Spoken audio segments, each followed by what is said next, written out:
Hola, yo soy Miguel y hoy quería hablar de este libro de Sándor Ferenczi que se llama Thalassa, Psicoanálisis de los orígenes de la vida sexual.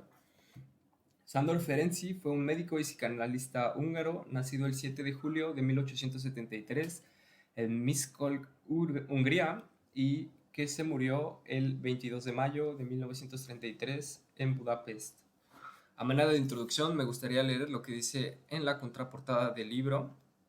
Y dice, Sandor Ferenczi, discípulo y amigo de Freud, pionero del psicoanálisis, es autor de numerosos trabajos de gran envergadura, entre los cuales Thalassa es uno de los libros más liberadores de nuestro siglo. Thalassa es el mar original, de todas, de donde surgen todas las formas de vida y que permanece en nosotros a doble título, o a un título doble, biológico y simbólico. Esta obra, escribe Sigmund Freud, es la más brillante y la más profunda del pensamiento de Ferenczi. Es una aplicación del punto de vista psicoanalítico a la biología de los procesos sexuales y, más allá, a la vida orgánica entera. Uno encontrará aquí la más valiente quizás de las aplicaciones del psicoanálisis que se haya intentado hasta ahora. Y bueno, a mí solo me gustaría analizar unos cuantos conceptos que me parecieron muy interesantes. El primero de ellos es la anfimixis, que esto está en el primer capítulo del libro, que se llama Anfimixis y los erotismos en el acto de eyaculación. Y lo que dice aquí Ferenczi es que pues hemos concebido siempre lo mental como una variedad de mecanismos operados o controlados por una y la misma energía, de tal manera que esta energía puede cambiar de un sistema a otro, pero nunca se ha hablado específicamente del cambio cualitativo más allá de las diferencias de calidad en las energías mismas, así como lo pediría la teoría de la anfimixis.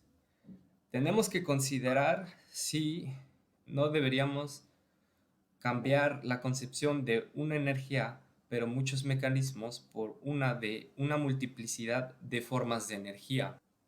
Dice, los mecanismos psíquicos estarían cargados ahora con tendencias del ego y también con tendencias sexuales. Y esto bueno, podríamos decir en nuestra época, es una concepción no binaria de la sexualidad, puesto que, como decía al final, en los mecanismos psíquicos se estarían separando las tendencias del ego y las tendencias sexuales. Y es esta concepción la que le permite abordar la cuestión de la libido y cómo, pues, la libido también para Ferenczi sería no binaria, aunque sería masculina, puesto que dice, esto está en el capítulo cuarto que se llama Interpretación del fenómeno individual en el acto sexual. Toda libido, todo libido es per se masculina, incluso si como en el caso femenino, busca goles o metas de gratificación en, de tipo pasivo.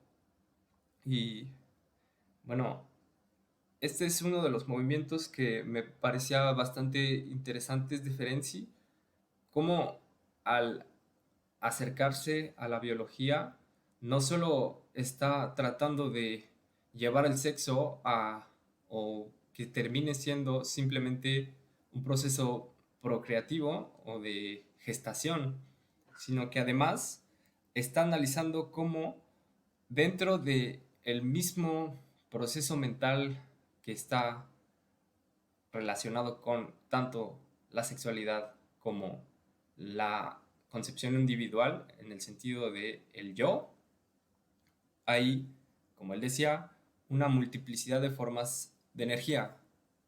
Y ese sería uno de los resultados o uno de los aportes de acercarse vía el psicoanálisis a la biología. Otro de los grandes aportes es la teoría que le da título al libro, es decir, la tendencia regresiva talasal. Esto está en el capítulo 7 que se llama Evidencia de la tendencia regresiva talasal. Para Ferenczi, digamos que la vida humana es una metonimia de la vida en el planeta, porque lo que está tratando de hacer es acercar la teoría psicoanalítica a la biología y a los, digamos, conceptos o a las ideas que ya le habían legado Darwin, por ejemplo, o los evolucionistas.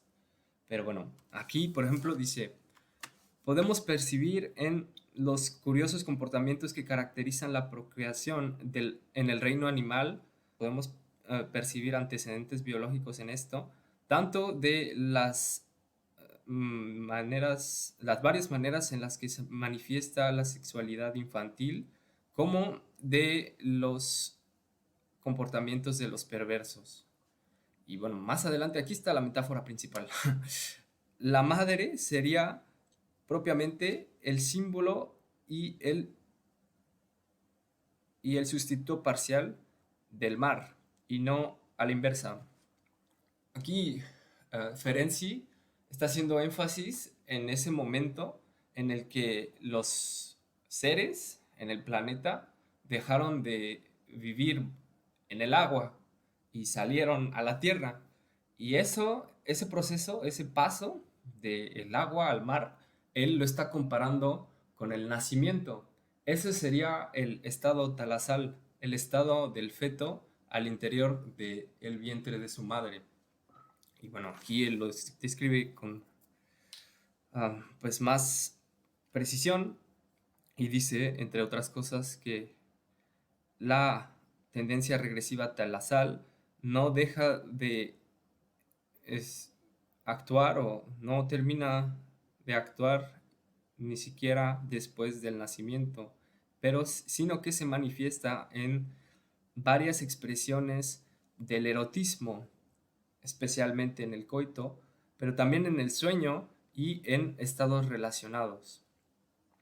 Él igual, esta idea de como un estado prenatal y de una vida antes de, digamos, como tal cual la conocemos, en la que respiramos oxígeno, le hace, por ejemplo, poder acercar el, la vida inorgánica a la muerte.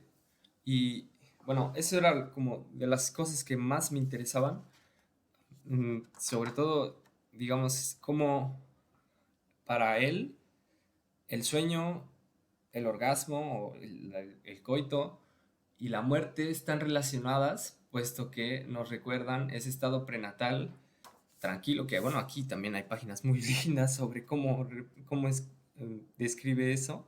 Dice, por ejemplo, el, el fluido amniótico representa un mar introyectado en el o al interior de el vientre de la madre. Y por último, bueno, él igual va a hacer análisis más a profundidad sobre, digamos, lo que yo estoy parafraseando, como la relación entre el coito y el sexo, el estado talasal y la muerte o la vida inorgánica.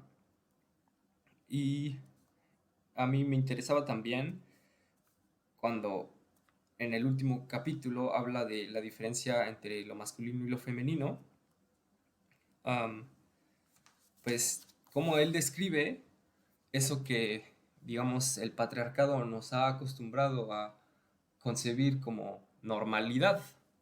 Y, y bueno, dice cosas como que el macho, o digamos el género masculino, ha impuesto su voluntad sobre el femenino y al hacerlo se ha ahorrado la tarea de adaptación, ha permanecido más primitivo.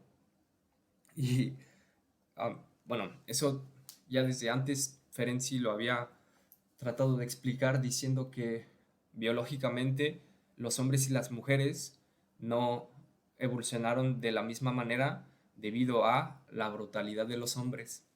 Y lo que aquí igual está tratando de ligar siempre aquí en este libro está muy presente esa relación biología-psicoanálisis.